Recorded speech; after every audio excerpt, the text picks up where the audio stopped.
Hello guys, नमस्कार, जोहार, आदाब, सत श्री अकाल। एग्जाम फाइटर नंबर पर आप सभी का बहुत बहुत स्वागत है, ग्रैंड वेलकम है। साथियों, बात करेंगे झारखंड के हायर एजुकेशन से जुड़ी हुई शानदार अपडेट के बारे में। जी हां, जैसा कि बहुत दिनों से ये प्रयास था और सरकार का बार बार ये कह सकते हैं बयान है, चाहे वो शिक्षा मंत्री के द्वारा हो या जो भी उसके प्रतिनिधि हो, कि हम लोग एक नई नियुक्ति प्रक्रिया को लेकर आएंगे। और जी हाँ, झारखंड में इसे अंतिम मुहर लग चुकी है, अंतिम मुहर लग गई है, यानी कैबिनेट से इसको अप्रूवल मिल गया है। तो जेट जो बच्चे पास होंगे उसके लिए शानदार अपॉर्चुनिटी है कि आप झारखंड में परमानेंट असिस्टेंट प्रोफेसर बन सकते हैं। न्यू सिलेक्शन प्रोसेस क्या होगा, इस पर हम लोग बात करेंगे, परमानेंट पोस्ट के बारे में। और ये कैबिनेट का कल जो मीटिंग था, इसमें महत्वपूर्ण निर्णय, और इस निर्णय का हम सभी को स्वागत करना चाहिए। काफी शानदार निर्णय है, और इस निर्णय को हम क्यों कह रहे हैं शानदार, इन सभी मैटर्स पे बात करेंगे। इससे सबका भला होगा, है ना। हायर एजुकेशन के क्षेत्र में जितनी भी नियुक्तियां हो रही थी अब तक, उससे जो आप असंतुष्ट है ना, एक तरह से यहां पर आपको संतुष्ट होने का मौका मिल रहा है। अब एक नई प्रक्रिया में नए जोश, नए उमंग के साथ आगे बढ़ सकते हैं। इसी पॉजिटिव सोच के साथ आपको आगे बढ़ना है। दीजिए, क्योंकि कह सकते हैं ना, हर काली रात के बाद सुबह हमें कहते सुबह की रोशनी आती है और हमें एक अलग पॉजिटिव एनर्जी से भर देती है। तो जी हाँ, इस प्रकार का जो सरकार का निर्णय है, यह निश्चय ही पॉजिटिव एनर्जी बच्चों में संचार करने वाला निर्णय है। इसके बाद नियुक्ति की जो प्रक्रिया होगी वो काफी सरल हो जाएगी और काफी स्मूथ तरीके से जल्दी नियुक्ति प्रक्रिया संपन्न होगी। चलिए देखते हैं सबसे पहले कैबिनेट से क्या अप्रूवल मिला है हायर एजुकेशन से जुड़ा हुआ। तो देखिए, कैबिनेट का मुख्य निर्णय है, मुख्य निर्णय कब है, 14 अक्टूबर का, है ना। कल ही का ये निर्णय है, कल कैबिनेट का निर्णय हुआ, महत्वपूर्ण प्रस्ताव पारित हुए, जिसमें हम लोग बात करेंगे हायर एजुकेशन के क्षेत्र में क्या हुआ। हायर एजुकेशन के क्षेत्र में एक आप यहां पे पॉइंट देखिए, ये वाला point, Vinod Bihari Mahato Koyalanchal university, Vinod Bihari Mahato Koyalanchal university, 1 minute, Vinod Bihari Mahato Koyalanchal university Dhanbad, इसके अंतर्गत अंगीभूत जितने भी कॉलेजेज हैं, ठीक है, वहां पे शैक्षणिक और गैर शैक्षणिक पदों के पुनर्गठन, रिकंस्ट्रक्शन की स्वीकृति दी गई है। आपको पता है कि एक नया यूनिवर्सिटी बना है, तो इसके अंतर्गत जितने भी कॉलेज हैं, इसके अंतर्गत, इस यूनिवर्सिटी के अंतर्गत, कोयलांचल यूनिवर्सिटी के अंतर्गत, वहां पे पदों का पुनर्गठन होगा। यानी पदों की पुनर्गठन मतलब सिंपल समझिए, पदों की संख्या बढ़ेगी, है ना, घटेगी नहीं, इंक्रीज होगी, क्योंकि नंबर ऑफ स्टूडेंट बढ़ रहे हैं, यानी पदों की संख्या बढ़ेगी। तो परमानेंट वैकेंसी जब आएगी वहां भी पदों की संख्या बढ़ेगी, यानी आपके सिलेक्शन के चांस बढ़ेंगे। ये पॉजिटिव न्यूज है पहला। दूसरा, यहां पे दूसरा जो इंपॉर्टेंट है उस पर हम लोग ध्यान देंगे। याद दिया, विभागीय पत्रांक संख्या इतना 1307 दिनांक 31 जुलाई 2024 द्वारा निर्गत परिनियमन, amendment, status for appointment, promotions, cadre structure of non teaching staff, जो थे नॉन टीचिंग स्टाफ, उनको 7th पे कमीशन के अनुसार सैलरी दी जाएगी। ये हो गया नॉन टीचिंग स्टाफ के लिए, इस पर हम लोग विशेष ध्यान नहीं करेंगे, ठीक है। आगे हम लोग पढ़ेंगे।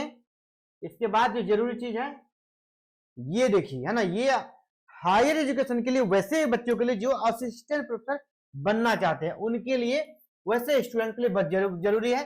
विभागीय पत्रांक संख्या 492 दिनांक 24 फरवरी 2023 द्वारा निर्गत परिनियम, ठीक है। यहां पे क्या कह रहा है, UGC regulation 2018 the revised status of minimum qualification for appointment of teachers, officers of the universities and other academic staff in the university and college measures for the maintenance of standards in higher education 2022। यानी minimum qualification का जो नया यहां पर प्रक्रिया अपनाया जाएगा, न्यूनतम योग्यता क्या है वो बदल जाएगा। किसके लिए, टीचर्स के लिए, यानी असिस्टेंट प्रोफेसर के लिए जो न्यूनतम योग्यता है वो बदल जाएगा। किसके लिए, जो ऑफिसर्स हैं, है ना, रजिस्ट्रार हैं, चाहे यूनिवर्सिटी में जो भी बड़े बड़े पद होते हैं, एग्जाम्स ऑफ कंट्रोलर हैं, उन सभी के लिए। इसके अलावा अदर एकेडमिक स्टाफ, अदर में जो छोटे छोटे स्टाफ होते हैं वहां पर भी है ना, छोटे पदों पर भी जो न्यूनतम योग्यता है वो बदल जाएगा, चयन की प्रक्रिया बदल जाएगी। ये महत्वपूर्ण प्रस्ताव बहुत ही कह सकते जरूरी था। क्यों जरूरी था, इसको डिटेल्स में समझेंगे। अब नियुक्ति प्रक्रिया क्या रहेगी, क्या होने वाला है, तो देखिए ये न्यूज 11 भारत के माध्यम से यह न्यूज आप सभी के लिए। आपको पता है कैबिनेट में कल बहुत सारे प्रस्ताव पारित हुए, इसमें कहा गया 24 प्रस्ताव पर लगी है मोहर। हम लोग 24 प्रस्तावों को नहीं देखेंगे, कौन सा देखेंगे, जो आपसे जुड़ा हुआ हो, क्योंकि exam fighter number 1 higher education को डेडिकेटेड इंडिया का नंबर 1 चैनल है। और आपको पता है हायर एजुकेशन से जुड़ी हुई अपडेट आप सभी के बीच शेयर की जाती है। हम लोग सिर्फ हायर एजुकेशन और आज झारखंड के हायर एजुकेशन से जुड़ी हुई अपडेट को देखेंगे। 24 प्रस्तावों में से आपके लिए जरूरी कौन सा प्रस्ताव है उस पर हम लोग ध्यान देंगे। तो न्यूज 11 की तरफ से भारत रांची 10 मुख्यमंत्री हेमंत सोरेन की अध्यक्षता में झारखंड कैबिनेट की बैठक समाप्त हो गई। इस बैठक में 24 प्रस्तावों को पारित किया गया। 24 प्रस्ताव जिसमें हमने इस पर डिस्कस कर लिया है। विनोद बिहारी महतो कोयलांचल यूनिवर्सिटी का जो मैटर था उसको हमने डिस्कस कर लिया है, ठीक है। कोयलांचल यूनिवर्सिटी का डिस्कस हमने कर लिया है। यहां पे पदों का रिकंस्ट्रक्शन होगा। इसके बाद आगे बढ़ते हैं, ये तो हमने डिस्कस कर ही लिया है। इसके बाद इसने डिटेल्स यहां पे दिया है।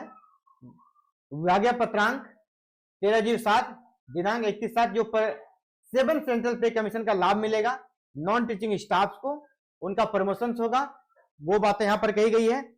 नेक्स्ट ये वाला फिर से हम लोग देखते हैं क्योंकि इससे आप सभी का बहुत ज्यादा जुड़ाव है और मेन कर सकते हैं फोकस है, इसी पर हम लोग बात करेंगे। क्या है, विभागीय पत्रांक संख्या 492 दिनांक 24/2/2023 द्वारा परिनियम यूजीसी विनिमय 2018 के अनुसरण में विश्वविद्यालयों और महाविद्यालयों में शिक्षकों, देखिएगा किसका किसका नियुक्ति प्रक्रिया बदल रहा है, शिक्षकों, इसके बाद अधिकारियों, विश्वविद्यालय के अधिकारियों और अन्य शैक्षणिक कर्मचारियों की नियुक्ति के लिए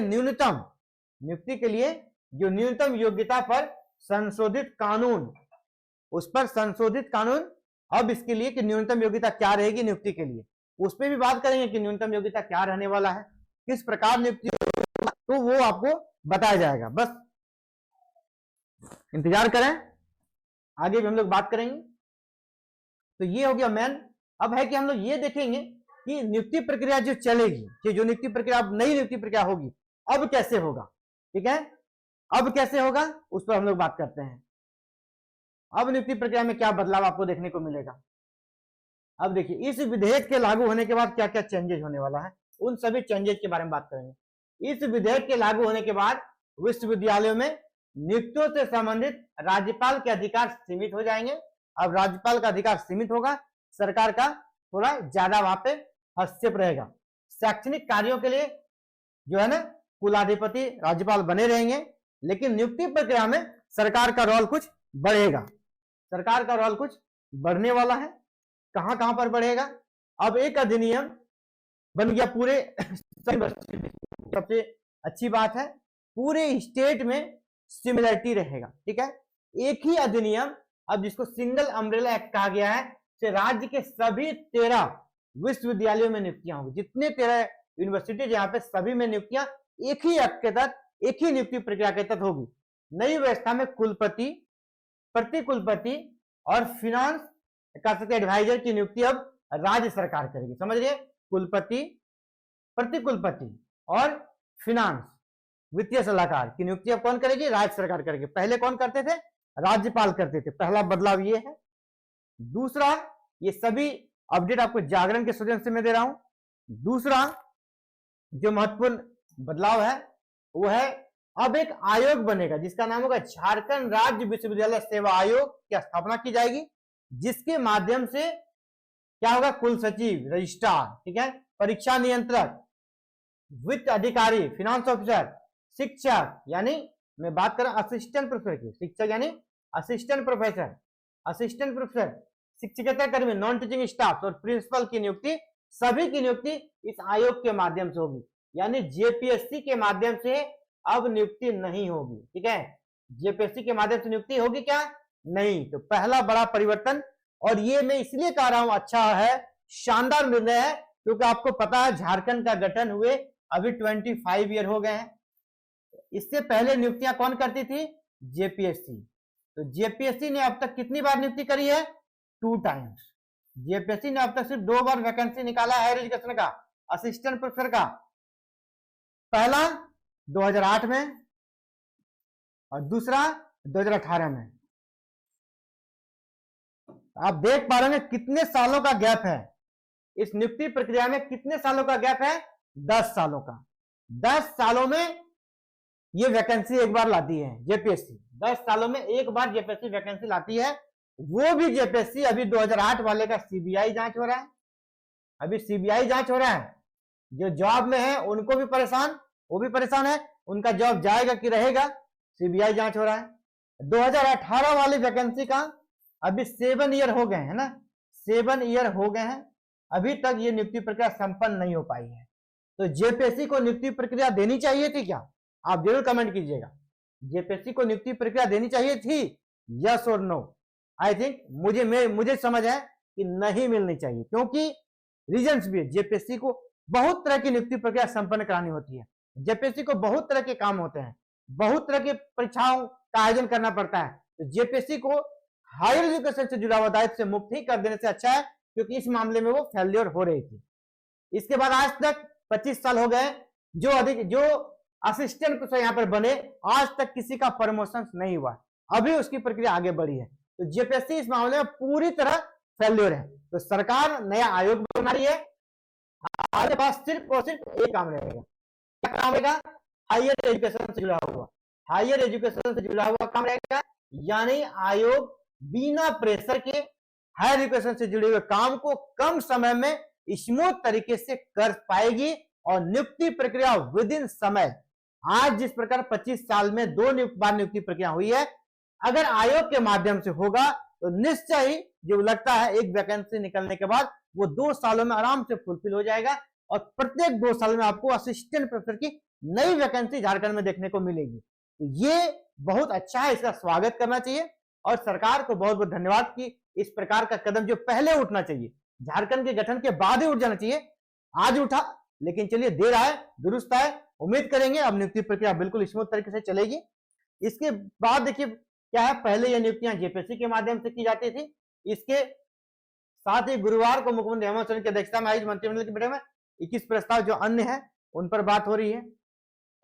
यहाँ पर ये महत्वपूर्ण बदलाव थे जिसे हमने संक्षिप्त में आपको बताने का प्रयास किया और सभी बदलाव को हमने देख लिया। तो बड़ा सवाल की वैकेंसी कब आएगी। अब आपके मन में ये सवाल होगा, बदलाव तो हो गया, अब वैकेंसी कब आएगी। तो मैं आपको पहले ही इस बारे में बताता आ रहा हूं कि देखिए, अभी सरकार जेट निकाली है। किसी भी स्टेट से जेट अगर निकलता है ना, तो जेट निकलने के बाद ही किसी स्टेट से सेट, यानी जेट, यानी झारखंड में जेट निकला, बिहार में बैट निकलेगा, एमपी सेट निकला हुआ है। तो जिस भी राज्य में पात्रता परीक्षा का आयोजन होता है उसके बाद वैकेंसी आती है। तो यहां भी इसका एग्जाम होने के बाद ही वैकेंसी आएगी। अब ये एग्जाम जब ले ले उसके बाद नई वैकेंसी आएगी। तो जेट वाले के लिए सुनहरा अवसर है। अगर आपको तैयारी में कहीं कोई दिक्कत है, ठीक है, आपको अगर लगता है कि तैयारी में आपको दिक्कत है, तो आपको एग्जाम फाइटर नंबर 1 पे समुचित गाइडलाइन दिया जाएगा। आप हमारे साथ जुड़ सकते हैं और हमारे साथ जुड़ना अगर आप चाहते हैं तो आपके लिए ये हमारा यहाँ पर नंबर है, आप यहाँ पे कांटेक्ट कर सकते हैं। आपको जो भी जेट से जुड़ा हुआ जो भी आपको गाइडलाइन चाहिए, यहाँ पर आपको गाइडलाइन दिया जाएगा। ठीक है, जेट से जुड़ा हुआ हेल्प आपको दिया जाएगा। आप जेट की तैयारी कर सकते हैं। उसमें आपको कहीं कोई दिक्कत आ रहा है तो आप 7541840154 पर कॉन्टेक्ट कर सकते हैं। आपको समुचित गाइडलाइन दी जाएगा। आप क्लासेस पेपर 1 में दिक्कत है या आपके पेपर 2 का कोई पेपर में दिक्कत है, आपको गाइडलाइन दिया जाएगा। आपको कहीं भी किसी प्रकार का शक है, आप कॉल करें और यहाँ पर आप बात करके अपने कंफ्यूजन को दूर करें और जो अपकमिंग वैकेंसी है उसमें अपना स्थान आप पक्का करें। आप सभी का बहुत बहुत आभार एग्जाम फाइटर नंबर से जुड़ने के लिए। Thank you. जय हिंद, जय भारत।